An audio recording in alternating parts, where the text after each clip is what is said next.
Oi, hoje é quinta-feira, 16 de março de 2023 e eu vou abrir o noticiário, mais uma vez em protesto contra a imprensa que está desprezando o assunto, com o terrível desastre que está acontecendo no Rio Grande do Norte, por incúria do Estado e violência do crime organizado que está se institucionalizando e ninguém percebeu, né? Eu queria agradecer a sua permanência aqui, acompanhando com todo carinho, com toda atenção, comentando os meus comentários, né? E queria lhe dizer que vou tratar também da declaração de um coronel que foi comandante das operações da polícia no dia 8 de janeiro em Brasília, dizendo que ouviu de um homem que estava nessas manifestações que os extraterrestres ajudariam as Forças Armadas no almejado golpe de Estado, né? O Bolsonaro incinerou medicamentos usados no tratamento de doenças raras de alto custo, avaliados em pelo menos 13 milhões e meio. O dinheiro não é dele, ele age como se o dinheiro fosse de ninguém, como na verdade o dinheiro é de todos, né? E um documento produzido durante a transição, mantido restrito, responsabiliza as Forças Armadas por um apagão da transparência no governo federal. Falar em apagão, né, o Ibanez disse que o que houve no dia 8 de janeiro foi um apagão, hein? Eu estou rindo, mas isso é uma tragédia, viu? Vamos dizer que seja uma tragicomédia, né? O doutor Ibanez, ele assumiu de volta o governo do Distrito Federal, produzindo essa pérola rara de imbecilidade, né?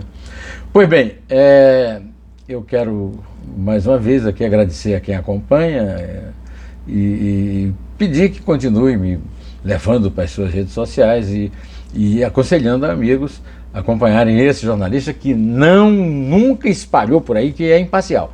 Eu tenho um lado, e o lado é o cidadão brasileiro, contra o Estado e contra essa farra que a casta político-administrativa faz no Brasil, né? Por exemplo, o Estado brasileiro está desorganizado, desbaratado e não consegue enfrentar o crime cada vez mais organizado. É o que explica os incêndios, os saques, os quebra-quebras em 18 cidades do estado do Rio Grande do Norte, inclusive a capital, Natal, e a cidade mais importante do interior, que é Mossoró, lá já pertinho do Ceará, né? Esta é a verdadeira explicação para a mudança de tom que as quadrilhas que estão produzindo e comandando esses ataques diretamente das celas na prisão, na penitenciária imunda administrada lá do Rio Grande do Norte, e a reação pífia, absurda, surrealista do secretário de Segurança, da governadora, etc. Agora, o tal do sindicato do crime, que usa a expressão crime, o crime, como se fosse uma instituição, como se fosse o Exército, a Marinha, a Aeronáutica, o Congresso, né? E os criminosos exibiram coquetéis Molotov e armas pesadas, né? Mas o Flávio Dino, o ministro da Justiça do PT, ex-governador do Maranhão, disse que não tem medo de grito. Não tem medo de grito, não. Ele mandou 200 homens da Guarda Nacional para o Rio Grande do Norte. Sabe o que é que isso resolve? Nada. Nada. Aliás, quem poderá falar sobre isso será o meu entrevistado dessa semana, que vai ser, ainda não fiz a entrevista, mas vai ser o coronel Zé Vicente da Silva, né, que foi secretário nacional de Segurança Pública. Agora, a mandar 200 homens para o Rio Grande do Norte, que tem, sei lá, 8 mil policiais, muitos deles ocupados em cargos burocráticos, é simplesmente uma piada burra, grosseira e assassina. Estamos aí, atravessamos o terceiro dia de confusão e nada está resolvido. Já que o ministro falou isso na comunidade da Maré, no Rio de Janeiro, eu gostaria de explicar quem foi que autorizou a sua presença lá para falar, porque ali é território do crime organizado, seja traficante, seja miliciano, né? E quando ele vai proibir traficantes e milicianos de tratarem comunidades do Rio como se fossem posse exclusiva deles e não proprietárias da terra comum do Estado que o Estado administra. Aliás, quem foi, hein? o chefão criminoso que autorizou a fala de Sua Excelência na maré? Ou será uma maré mansa, hein? A fala do ministro é aparentemente brava, mas lembra de uma loja chamada Maré Mansa, que tinha lá no Rio? Pois é. Olha, estamos falando ainda de assuntos assim muito cabeludos. Vamos falar do ex-comandante de operações da Polícia Militar do Distrito Federal, Coronel Jorge Eduardo Naime, que disse nesta quinta-feira, 16, em depoimento na Comissão Parlamentar de Inquérito dos Atos Antidemocráticos, que bolsonaristas que estavam acampados no quartel do General do Exército, né, o chamado Forte Apache, né, uma homenagem aos fortes plantados pelos americanos no Texas, no Arizona, para enfrentar uma possível invasão mexicana e também de índios, né? O militar contou que os bolsonaristas que estavam acampados viviam num mundo paralelo. Ele chegou a ouvir de um homem que extraterrestres ajudariam as Forças Armadas num almejado golpe de Estado contra o presidente Luiz Inácio Lula da Silva. Vai ver por isso que o golpe, como disse Joaquim Falcão na entrevista que está no ar aqui, no meu canal, fracassou. Não foi um golpe, não foi uma tentativa, foi um golpe que fracassou. Foi por isso, né? Os extraterrestres que iam ajudar falharam, faltaram, não compareceram, né? Hoje eu tive muita dúvida se eu não abria com esse assunto, que é um assunto doloroso, viu?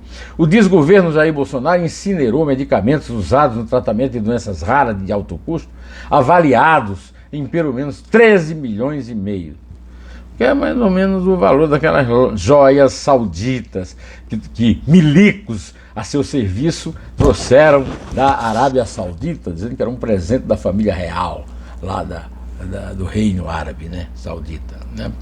Olha, essas drogas usadas para pacientes com atrofia muscular espinhal, AME, é uma das terapias mais caras do mundo. O Ministério da Saúde, na indigestão de Bolsonaro, deixou vencer 39 milhões de vacinas contra a Covid-19. É isso aí. Ainda tinha gente que falava mal lá dos depoimentos na Covid, da CPI da Covid. Um documento produzido durante a transição do desgoverno Bolsonaro para o governo Lula descobriu que ele até agora está restrito, né? Responsabiliza as Forças Armadas por um apagão de transparência no governo federal. Foram mapeados casos de reiterado descumprimento da lei de acesso à informação durante a gestão do ex-presidente, de contratos a notas fiscais, passando por informações sobre a vida funcional de oficiais. Meu Deus. Os militares se negaram a tornar públicos documentos requeridos por cidadãos entre 2019 e 2022. Pelo amor de Deus. Você viu que eu até parei para dar essa notícia, com uma notícia, pelo amor de Deus, né? Um apagão na transparência, meu. Bom, eu por falar em apagão, né, o governador do Distrito Federal, Ibanez Rocha, voltou nesta quinta-feira ao cargo de governador do Distrito Federal, né? Do qual foi afastado por causa da sua omissão óbvia nos atos golpistas de 8 de janeiro, né? Passou mais de 60 dias afastado por suspeita de omissão, quando manifestantes golpistas invadiram e destruíram as sedes dos 3 poderes. O que aconteceu, segundo ele, foi um apagão geral. Pode ser. Mas quem foi que apagou a luz, hein, senhor governador? Quem terá apagado a luz? O presidente da República, Vossa Excelência, o Anderson Torres, ministro da Justiça e da Segurança. Quem foi que apagou a luz, governador? Pelo amor de Deus, o cara ainda foi perdoado e voltou a mandar lá no Distrito Federal, onde fica a capital, Brasília. Olha, sabe aquelas jovens que debocharam da colega de 44 anos, numa classe, no estudo de medicina lá em Bauru? Não pediram desculpas e desistiram da graduação. Ou seja, além de preconceituosas e cruéis, são covardes, covardes, covardes. O meu amigo Jorge Decol escreveu, e o Fórum dos Leitores do Estadão publicou no computador, e o número de calouros com 40 anos ou mais em universidade triplicou entre 2012 e 2021, uma alta de 171%, bem maior do que a variação de ingressantes, que foi de 43,1%. Diante dos números, o Jorge Decol, e eu concordo, acha que causa espécie a descabida e abominável demonstração de etarismo de 3 jovens universitários de biomedicina da Unisagrado, faculdade particular de Bauru, no interior paulista, que postaram comentários depreciativos contra a colega de classe Patrícia Linares, de 44 anos. Quando alguém acima de 40 anos ingressa numa faculdade, e escreveu Jorge Decol, que é marqueteiro, especialista aí nas mídias novas, né? Ela deve merecer de seus colegas admiração e respeito pelo esforço e dedicação. Sim, jamais reprovação e desrespeito pela diferença etária. É uma demonstração de indiferença, não, né? De preconceito, tá certo? A Patrícia Linares, nota 10, com os aplausos e incentivos para que siga adiante e se forme com o louvor merecido. A Cracolândia faz comércio fechar as portas no centro de São Paulo, a notícia que saiu no UOL. E eu pergunto, cadê o prefeito Ricardo Nunes? Cadê o Ricardo Nunes? Está onde? Prestando serviços a quem?